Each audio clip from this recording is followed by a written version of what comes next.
Hello friends, welcome to our channel. Already మీరు Wayanad videos చూస్తూ ఉన్నారు కదా. ఇది డే 2లో ఫస్ట్ హాఫ్ ఏమో ఎడకల్ కేవ్ చూసాం. సెకండ్ హాఫ్ బనాసుర డ్యామ్ దగ్గరికి వెళ్తూ ఉన్నాం. ఇది మనకు చాలా మట్టి, అంటే మనం పక్కన గట్టేస్తాం కదా, అది పెద్ద మట్టి ఆనకట్ట. ఆ నీళ్ళకి ఆనకట్టేసేది ఇది పెద్ద ఆనకట్ట అనమాట భారతదేశంలోనే. ఇది యాక్చువల్గా 1979లో వేశారనమాట. సో ఇది చాలా పెద్ద డ్యామ్ కాబట్టి ఒక్కసారి చూద్దాం. వెళ్తూ ఉన్నాం, వెళ్ళే దారంతా కూడా గ్రీనరీతో నిండిపోయి ఉంది. సో మనం వైనాడ్లో దాదాపు ఎక్కడ వెళ్ళినా కూడా ఇలానే ఉంటుంది. అసలు ఎంతసేపు వెళ్తున్నా కూడా చూడండి, ఆ డ్యామ్ వాటర్ ఇక్కడ కూడా కొద్దిగా వస్తూ ఉన్నాయి. తర్వాత ఇక్కడ ఆ డ్యామ్ వ్యూని మనం టాప్ వ్యూ నుంచి చూసేలాగా జిప్ లైన్ కూడా ఉందన్నమాట. సో మనం జిప్ లైన్ అడ్వెంచర్ కానీ చేసినట్లయితే కనుక ఆ డ్యామ్ని టాప్ వ్యూ కూడా చూడొచ్చు. అసలు చాలా పెద్ద జిప్ లైన్ అనేది ఇక్కడే ఉందంట. మిగతా అంతా కూడా ఈవెన్ మేము గ్లాస్ బ్రిడ్జ్ దగ్గర వెళ్ళాము, అది చాలా చిన్న జిప్ లైన్ అనమాట. ఇక్కడ మాత్రం చాలా పెద్ద జిప్ లైన్ ఉంది. పర్ హెడ్ వచ్చి 380 ఆ 390 ఛార్జ్ చేశారనమాట. కాకపోతే మన వెయిట్ కొంచెం ఎక్కువ ఉండాలి, తక్కువ ఉంటే అక్కడక్కడ ఆగిపోతూ ఉంటారనమాట. తర్వాత చెప్పాను కదా, మేము ఆ డ్యామ్ దగ్గరికి అయితే చేరుకున్నాం. పనసకాయలు చూడండి, దీనికి ఈ పనస చెట్టుకి అమ్మ నాన్న ఎవరు లేరనమాట. సో అది ఓపెన్గా రోడ్లో మొలుచుంది. సో ఎవరైనా కోసుకోవచ్చు. అదేవిధంగా మామిడి చెట్టు కూడా. సో మొత్తానికి మనం ఆ ప్లేస్కి అయితే వచ్చేసాము. ఇక్కడ ముందంతా కూడా చిన్నపిల్లలకి ఆడుకునేలాగా చాలా గేమ్స్ ఉన్నాయి. అదేవిధంగా పూల మొక్కలు కూడా చాలా అందంగా ఉన్నాయి. చుట్టూ కొండలు, డ్యాము మనం చూడొచ్చు. ఇంకొకటి ఏంటంటే, ఇక్కడ మేము వెళ్ళేటప్పటికి వాతావరణం సడన్గా మారిపోయిందనమాట. చూడండి, జినియా పూలు కూడా, ఇదేం జినియా కానీ బాగా ముద్దలు ముద్దలుగా పూస్తున్నాయి అనమాట. చాలా పెద్ద పువ్వు. దీని గింజలు వేసుకుంటే బాగుండు అనిపించింది మాకు. అంత పెద్ద పువ్వు అనమాట. మన ఇంట్లో పూసేటవన్నీ చిన్న చిన్నగా ఉంటాయి. తర్వాత సీతమ్మ జడకుచ్చులు అంటాం కదా, అవి వేరే రకం అన్నమాట. ఇవి మనకు పెద్ద పెద్దగా వస్తాయి, ఇవి సన్న సన్నగా కొంచెం అందంగా బాగుందన్నమాట. మొత్తానికి ఆ ఏరియా అంతా కూడా చాలా బాగుంది. మనం కాసేపు అలా తిరిగి రావడానికి కూడా బాగుంది. తర్వాత పిల్లల గేమ్స్ అంతా కూడా ఒక్కొక్కటి సపరేట్గా పే చేయాల్సి ఉంటుంది. మనం ఎంట్రీ ఫీజు అయితే అడల్ట్కి 30 రూపీస్ ఉంది, కిడ్స్కి గుర్తులేదు 20 రూపీస్ అలా ఉండొచ్చు లోపల ఎంట్రీ ఫీజు మాత్రం. ఇక్కడ మనం ఏ గేమ్కి ఆడాలో అది మనం సపరేట్గా తీసుకోవాల్సి ఉంటుంది. ఈ డ్యామ్ ఒడ్డునంతా కూడా రకరకాల గేమ్స్ని స్టార్ట్ చేశారు. సో మా పూజీ, మా చెల్లి వాళ్ళ పాప హన్వి ఇద్దరు కూడా జిప్ లైన్ వెళ్తా అన్నారనమాట. సో జిప్ లైన్ వెళ్తామనేటప్పుడు ఇది చూడండి, జిప్ లైన్ టాప్ వ్యూ ఈ విధంగా పైనుంచి ఉంటుంది అనమాట. చూడండి, అక్కడ వస్తూ ఉన్నారు చూడండి, ఇది జిప్ లైన్. ఇది వచ్చి చాలా పెద్ద జిప్ లైన్ అని చెప్పాను కదా. దాదాపు డ్యామ్ దాటి అవతల నుంచి ఇక్కడికి పంపిస్తారన్నమాట. ఇంకొకటి ఏంటంటే, మా చెల్లి వాళ్ళ పాప చాలా వెయిట్ తక్కువగా ఉందని కష్టం అన్నారంట. సో అమ్మాయికి అయితే 2 బ్యాగులు, శాండ్ బ్యాగులు 10 kgs పెట్టారనమాట. ఎందుకంటే వెయిట్ తక్కువగా ఉంటే మధ్యలో ఆగిపోతారంట. సో మొత్తానికి పిల్లలిద్దరూ రెడీ అయిపోయారు. ఇప్పుడు ఏంటంటే వీళ్ళకి కారు వచ్చి వీళ్ళని అటువైపు, అంటే డ్యామ్కి అటువైపు తీసుకెళ్తుంది. సో అటువైపు తీసుకెళ్ళిన తర్వాత అక్కడి నుంచి ఈ పాయింట్కి మనల్ని డ్రాప్ చేస్తారనమాట. సో పర్ హెడ్ 380 ఆ 390 పే చేశారు వీళ్ళిద్దరూ. సో చూడండి, అదే అంటూ ఉన్నాం, మా బుడ్డోని కూడా, హన్వి బుడ్డోని ఒకే జిప్ లైన్లో పంపిస్తే వెయిట్ సరిపోతుంది అని చెప్పి. సో చిన్నపిల్లలకి అలవ్ లేదన్నారు, అందువల్ల వీళ్ళిద్దరే పోతున్నారు. మా బుడ్డోడు మాత్రం అయ్యో నేను ఎక్కలేనని సాడ్గా ఫీల్ అవుతూ ఉన్నాడు అనమాట. చూడండి, అక్కడ దూరంగా కనిపిస్తుంది కదా కొండలాగా, అక్కడి నుంచి ఇంత దూరం ఉందన్నమాట. సో వర్త్ అనిపించింది. అదే మేము గ్లాస్ బ్రిడ్జ్ దగ్గర, అంటే నెక్స్ట్ వీడియోలో వస్తుంది, అక్కడ మేము అందరం కూడా ఎక్కామన్నమాట జిప్ లైన్, ఒకసారి ట్రై చేద్దామని. కానీ అక్కడ ఏమంత ఫీల్ రాలేదన్నమాట, ఎందుకంటే చాలా తక్కువ డిస్టెన్స్. సో ఇక్కడ చూడండి, వెయిట్ తక్కువ ఉన్న వాళ్ళందరూ మధ్యలో ఇలా ఆగిపోతూ ఉన్నారు. సో ఆగిపోతే కూడా వాళ్ళు ఏం భయపడాల్సిన అవసరం లేదు, వాళ్ళు వేరే రోప్ ఒకటి పంపిస్తారనమాట.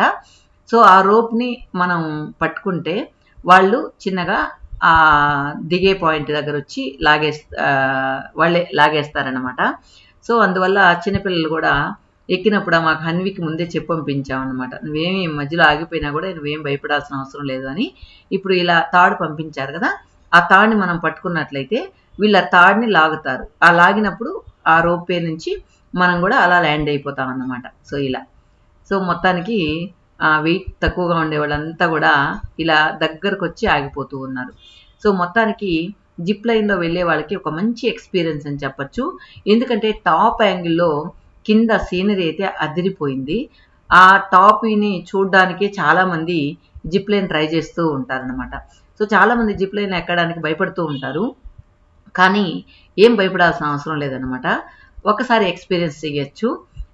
ఎక్స్పీరియన్స్ చేస్తే కానీ దాని థ్రిల్ ఎలా ఉంటుంది అనేది తెలియదు అనమాట. మళ్ళీ ఇంకొక బుడ్డోడు ఆగిపోయాడు. సో తన్ని ఇలాగే రోప్వేలో ఒక లైన్ ఇచ్చి లాగుతున్నాడు. అబ్బాయి మాదిరి వెయిట్గా ఉన్నట్టున్నాడు, మరి ఏమో ఆగిపోయాడు. సో ఆగిపోయిన తర్వాత ఇలా వేరే ఇదేసి యాజ్ యూజువల్ లాగుతూనే ఉన్నాను అనమాట. అక్కడ దూరంగా కనిపిస్తుంది కదా, చుట్టూ ఒక ఆనకట్ట కట్టి అక్కడ చిన్న ఫౌంటైన్ లాగా పెట్టున్నారు అనమాట. అది టాప్ యాంగిల్ అయితే నిజంగా చాలా అదిరిపోతూ ఉంది చూడ్డానికి. ఇక్కడ చూడండి, మా పూజీ అనుకున్నా, పూజీ కాదు వేరే అమ్మాయి. సో మేమైతే పూజీ వాళ్ళ కోసం ఇక్కడ వెయిట్ చేస్తూ ఉన్నాం అనమాట. వాళ్ళు అటువైపు ఉన్నారు కదా, వచ్చే వరకు వేరే వాళ్ళ ముందు ఫోన్ చేస్తూ ఉందన్నమాట పూజీ. నెక్స్ట్ ఇంకా ఇద్దరున్నారు, ఒకరున్నారు అనేసి. అలా మేము వెయిట్ చేస్తూ ఉన్నాం. ఇప్పుడైనా పూజీ వస్తుందో లేదో చూడాలి. పూజీ వస్తూ ఉంది. సో పూజీ అయితే లాస్ట్ వరకు హ్యాపీగా వచ్చేసింది, కానీ హన్వి అయితే మధ్యలో స్టక్ అయిపోయింది అనమాట. సో మొత్తానికి first time zip line adventure చేశారనమాట ఇద్దరు. చూడండి, మా హన్వి తల్లి వస్తూ ఉంది. సో తనేంటంటే చాలా ముందుగానే ఆగిపోయింది, కానీ మేము ముందుగానే చెప్పాం కదా, చిన్నపిల్లలు యాక్చువల్గా అలా మధ్యలో అంత టాప్లో ఆగిపోతే భయపడతారు కదా, అందువల్ల ముందే మేము చెప్పాం కాబట్టి ఇలా ఆగిపోతూ ఉంటాయి, మీరు భయపడాల్సిన అవసరం లేదు అని. కానీ మా హన్వి తల్లికి ఇంకా ఒక శాండ్ బ్యాగ్స్ 10 kgs 20 kgs కట్టున్నారు, అయినా కూడా ఆ వెయిట్ సరిపోలేదు. అందువల్ల మళ్ళీ మామూలు యాజ్ యూజువల్ తనేమీ భయపడలేదు. సో ముందే చెప్పాం కాబట్టి యాజ్ యూజువల్ తనే లాగేశారనమాట. కాకపోతే మేము ఆ డ్యాము నాకు చాలా బాధేసింది, అంత దూరం వెళ్ళి ఆ డ్యామ్ని మేము చూడలేదే అనేసి.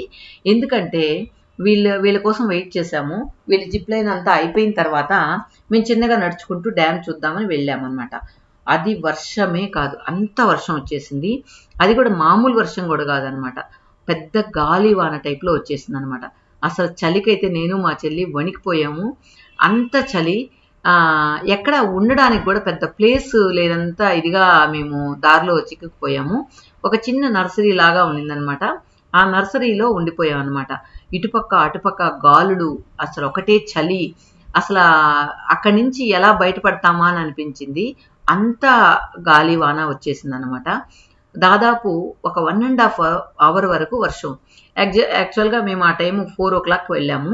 సో 4 o'clock వెళ్తే ఒక 1.5 hourలో అన్నీ చూసేసి వచ్చేద్దామని. కానీ ఆ వర్షానికి అస్సలు ఏమీ చూడలేక మొత్తానికి రిటర్న్ అయిపోయాము. తర్వాత మేమైతే రూమ్స్ ముందు బుక్ చేసుకోలేదు, ఎందుకంటే మేము ఏ ప్లేస్కి దగ్గరగా ఉంటామో ఆ ప్లేస్ నెక్స్ట్ మార్నింగ్ ఏ ప్లేస్ చూడాలో అక్కడ నియర్ బై తీసుకున్నామని చెప్పి ఫస్ట్ అయితే మేము హోమ్ స్టేని ప్రిఫర్ చేసాము. ఇక్కడ కాలింగ్ బెల్ భలే ఉంది కదా, మామూలుగా మనం స్విచ్ నొక్కితే కాలింగ్ బెల్ మోగుతుంది, వీళ్ళు గంట కొడితే కాలింగ్ బెల్ అనమాట. ప్రతి ఇంటికి ఇలా పెద్ద ఇత్తడి గంట పెట్టేస్తున్నారు. సో ఇదైతే చాలా బాగా అనిపించింది. ఒక బుజ్జి కుటీరం అనుకోండి. ఆ రోడ్డు కానీ, ఆ ఇంటికి వెళ్ళే రోడ్డు కానీ, పైన బ్యాంబూ కానీ చాలా బాగుంది. నేను ఫస్ట్ వీడియోలో కూడా మీకు చూపించాను. మేము ఎర్లీ మార్నింగ్ 5:30కే లేసేసాము. ఎప్పుడెప్పుడు తెల్లవారుతుందా అలా అలా అలా తిరిగొద్దామా అని చెప్పి నేను మా వారు అయితే వెయిట్ చేస్తూ ఉన్నాము. తర్వాత మా సిస్టర్ కూడా లేచింది. సో ముగ్గురం బయలుదేరామన్నమాట. అలా పక్క పక్కన రోడ్లన్నీ కూడా కాసేపు ఏమేమి ఉన్నాయి, ఏమేమి చెట్లు ఉన్నాయి, వీళ్ళకి రోడ్లన్నీ ఎలా ఉన్నాయి, ఇల్లు ఎలా ఉన్నాయి, అవన్నీ కూడా చూడడానికి అలా బయలుదేరామన్నమాట. సో మొత్తానికి ఒక 1 hour పాటు చుట్టూ ఉన్న రోడ్లన్నీ తిరిగేసాము. ఒక ఇంటికి ఇంకొక ఇంటికి సంబంధమే లేదు ఇక్కడ. ఒక ఇల్లు ఇక్కడ ఉంటే ఇంకొక 4 kilometerలో ఇంకొక ఇల్లు ఉందన్నమాట. సో ఇక్కడ కనీసం ఇక్క పక్కన వాళ్ళు కూడా ఎవ్వరూ లేరు. ఇక్కడ మేము ఉన్న ఏరియాలో అయితే ఇక్కడ మొత్తం చెట్లు, జాములు, ఇళ్ళు, అక్కడక్కడ ఇళ్ళు, కొన్ని చోట్ల మాత్రం పక్కపక్కన ఉన్నాయి కానీ కొన్ని చోట్ల మాత్రం విసిరేసినట్లు ఉన్నాయన్నమాట. సో మెయిన్గా తెలిసింది ఏంటంటే ఎవరెవరు పొలాలలో వాళ్ళు ఇల్లు కట్టుకుంటారు ఇక్కడ అని చెప్పి ఇక్కడ పలుకుతోడు అంటుంటాం కదా, పక్కన వాళ్ళు ఏదన్నా ఒక మాట సహాయం ఉంటే బాగుండును అని అనుకుంటూ ఉంటాం కదా, అలాంటివి ఏం అవకాశం లేదు. ఇక్కడ ల్యాండ్స్కేప్ అయితే వాళ్ళు మనం మామూలుగా ఒక ఇల్లు కట్టాలంటే ఇల్లుని చదరం చేసేసి తర్వాత మనం కడతాం. కానీ ఇక్కడ ఎక్కడ కూడా వీళ్ళు ఆ ల్యాండ్స్కేప్ని డిస్టర్బ్ చేయట్లే. ఇల్లు కూడా ఎలా ల్యాండ్ ఉందో అలానే కట్టేస్తూ ఉన్నారు. అంటే ఎత్తుపల్లాలున్నా ఏమున్నా అలానే కట్టేస్తూ ఉన్నారు. ఇదైతే చూడండి, ఇంటి ముందైతే చాలా లోయలాగా ఉంది. ఆ లోయలో చెట్లు ఉన్నాయన్నమాట. ఇది గట్టులాగా ఉంది. అలాగే స్లోప్ చాలా స్లోప్ ఉందన్నమాట. కానీ అలానే వదిలేశారు. ఇప్పుడు అక్కడ ఒక ఇల్లు ఉందా, ఇక్కడ ఎదురుగా ఒక ఇల్లు ఉందన్నమాట. దగ్గర ఎక్కడా లేవు. అందరికి కూడా పొలాల్లోనే ఇల్లున్నాయి. కానీ వీళ్ళు చాలా అదృష్టవంతులని చెప్పచ్చు. అసలు ఇక్కడ డస్ట్ చాలా తక్కువ అనిపిస్తుంది. ఎందుకంటే చెట్లు ఎక్కువగా ఉన్నాయి కాబట్టి డస్ట్ చాలా తక్కువ. అదేవిధంగా పొల్యూషన్ కూడా చాలా తక్కువ. వీళ్ళు అనారోగ్యాలు ఏమీ లేకుండా చాలా హెల్దీగా ఉంటారని అనిపించింది. ఈ మంచి గాలి, మంచి వాతావరణం, అసలు నిజంగా ఎండ రాలేదు కానీ మేము వెళ్ళినప్పుడు మంగుగా మబ్బుగా ఉండింది. అలా ఆ వాతావరణంలో అలా రోడ్ల ముంబట నడుచుకుంటూ వెళ్తే ఇది కదా లైఫ్ అనిపించేలా ఉందన్నమాట. ఇంకా మనకి ఎక్కడ వెళ్ళినా పనసకాయలు మాత్రం ఇంటికి ఒకటో రెండో చెట్లు అయితే ఫుల్గా కాసేస్తున్నాయి. ఈ విధంగా చెప్పాను కదా, ఇక్కడంతా పనసకాయలు సన్నగా పొడుగ్గా వెళ్తాయి, మనకు ఉన్నట్లు ఇచ్చుకోవని. Okay friends.